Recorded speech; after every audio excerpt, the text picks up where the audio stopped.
Bumiyahe kaninang umaga si Pangulong Bongbong Marcos papunta sa probinsya ng Quezon. Sa Sariaya, dumalo siya sa inaugurasyon ng planta ng arena ng Universal Robina Corporation o URC.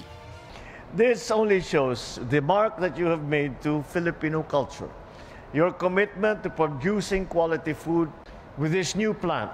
The URC has positioned itself as a key player in our nation's food security, driving economic stability and innovation.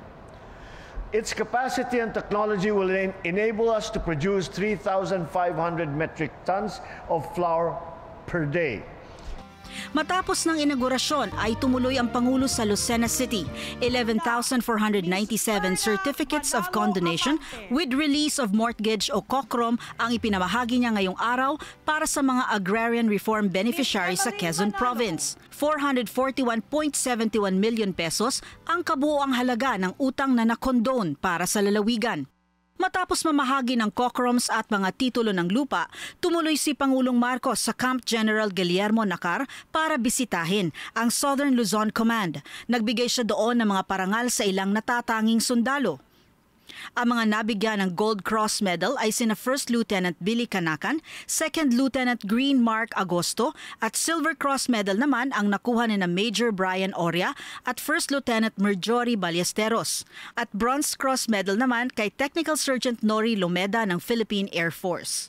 Huling pinuntahan ng Pangulo ang Lukban. Sa Southern Luzon State University, dumalo siya sa turnover ceremony ng Korea Partnership for Innovation of Agriculture o COPIA ng mga greenhouse at post-harvest facility.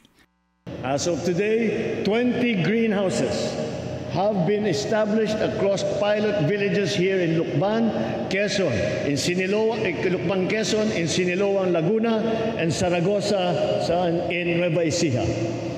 These greenhouses are hubs of fresh vegetable and, very importantly, seedling production, complemented by 3 post-harvest facilities, advanced machineries, all designed to reduce the burden of our farmers and increase profitability.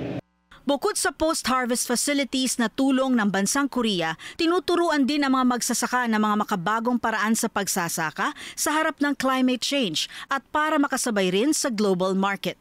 Para sa Agenda, Pierre Pastor, BNC.